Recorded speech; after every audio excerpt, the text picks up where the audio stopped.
Welcome to the Nutty Real Estate Professor. My name is Rick Suarez, and I created this site to empower students in their journey towards obtaining their real estate license. Whether it's the sales license or the broker's license, my comprehensive tutoring will help you excel in your studies. Don't forget to show your support by liking, sharing, and subscribing to this site. Together, we will make your real estate dreams a reality. Let's get started.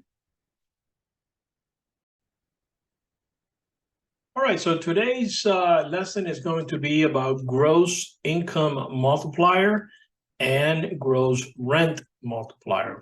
What's the difference? Well, this one is really based on the month, and this one is based on the year. Also, the gross income multiplier is best for commercial properties, right? That's all. All right, so here I have an example. I have a gross rent multiplier and a gross income multiplier. You should know that appraisers use this method when it is a rental property up to 4 units. In other words, a single, double, triplex, or quadruplex. If the unit has 5 units or more, then they have to use the income approach, right? Which is a totally different way to figure out what the property is worth. So let's look at them. These are just obviously examples. Here we're going to look at the gross rent multiplier, which is monthly. Here's a sales price. So this would be a comparable. The appraiser will be looking at a comparable property. And let's say that the sales price is $400,000 and it had a rental. They rented it out for $2,500. So when you take the $400,000 and you divide it by 2,500, you get 160. So what does that even mean? Well, it means that you're going to have to make 160 payments at 2,500 to equate back to 400,000. So now he has a number. Now they don't just choose one. They're going to use multiple properties, 2, 3, 4. So they get an average. They have a better view of what the property should be worth. Now, it's a rule of thumb, so it's not like a set, oh, this is what it's worth. Okay, it's just one avenue that they use to have an idea what the property is worth. So in this scenario, we have 160, and let's say that we have a, I would say the subject property that he's looking at is rented as a rental for 2,300, and let's pretend that he looked at several properties and the average was to 160. So all you have to do is multiply this times 160, and you're going to come up with the answer. And that answer is going to be, let's see, 368,000. So we have 368 as a value for the subject property, which he is trying to come up with a value. Now, again, it's a rule of thumb, right? Nothing is written in stone. So here we have the same property, but we're doing it yearly. So if you see gross income multiplier, the first thing you need to do is multiply times 12 because they're asking for the year. There's 30,000, same numbers. I'm using the same exact property. 400,000 divided by 30,000 is 13.33. Again, what does that mean?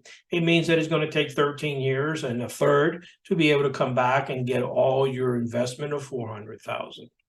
So let's go back to the same property. So our property over here was 2,300. So if we're going to multiply that times 12 to get the yearly, we get 27,600.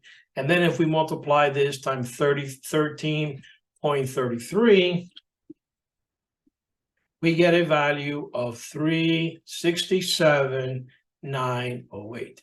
Very similar, very close. I think I'm off by $82. It always comes up a little off. I don't know the exact reason why. That's just the way it is. But here now we have an idea of what this property that we're about to come up with a value, come up with a price that is rented at 20. Remember that all he has is we have a rental for 2,300. The house is going on the market, or it's sold, and he's trying to figure out a price.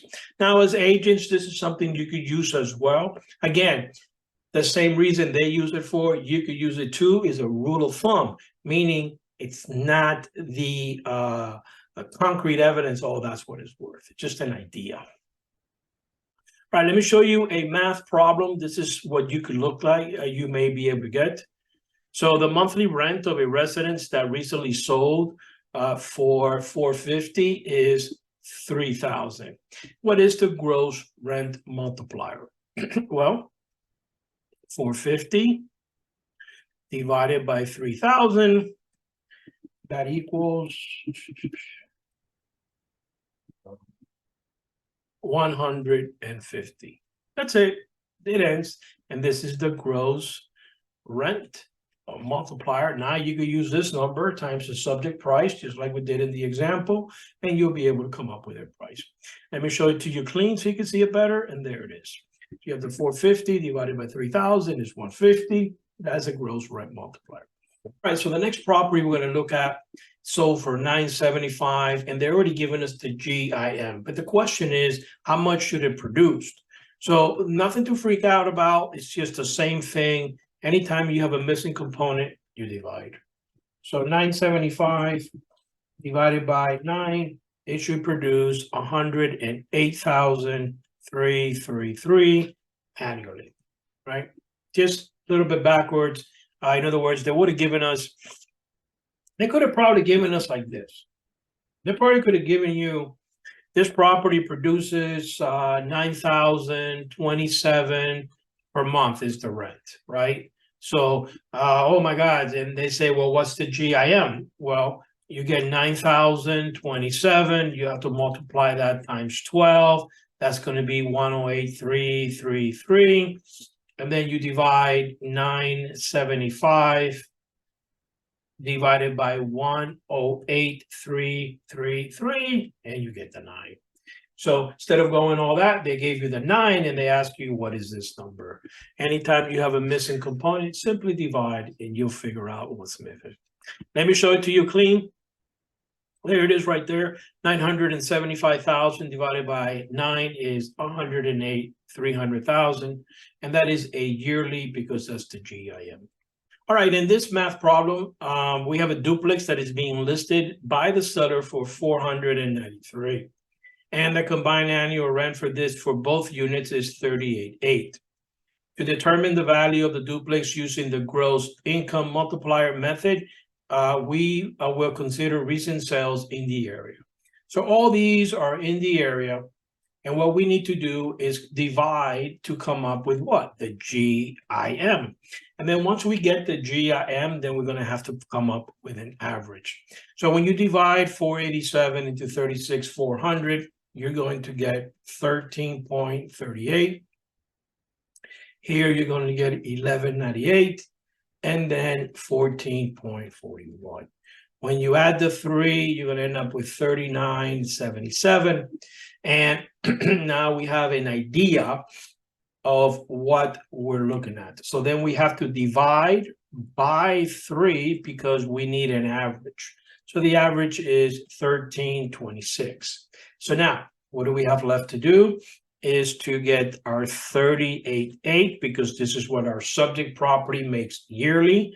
Multiply it times the average GIM in the area. And that is going to give you 514,488. Let me show it to you clean. There it is right there. Here's 487 divided by 36,400, 1338. 479 divided by 40,000, 1198. 490 divided by 34,000 is 1441. Gives you a total of 39.77. 39.77 divided by 3 is 13.26. 13.26 times 38.8 gives us a idea, a rule of thumb of what we're looking at the price. And if you can see the comparables, we're very close, right? So we're doing pretty good. All right, and again, let me remind you that GIM stands for gross income multiplier. That is a yearly math. And then GRM stands for a monthly, it's for the month. Okay? Thank you for watching my videos. To access additional information and resources, kindly click the link provided below in the description. I offer study guides to help you pass the state test. In addition, I wrote a book. and I created a course that shows you the very basics of this business and how to get started. Both being offered at half price with a coupon code for a limited time. Good luck and may you achieve great things in your real estate career. Until next time, thank you very much.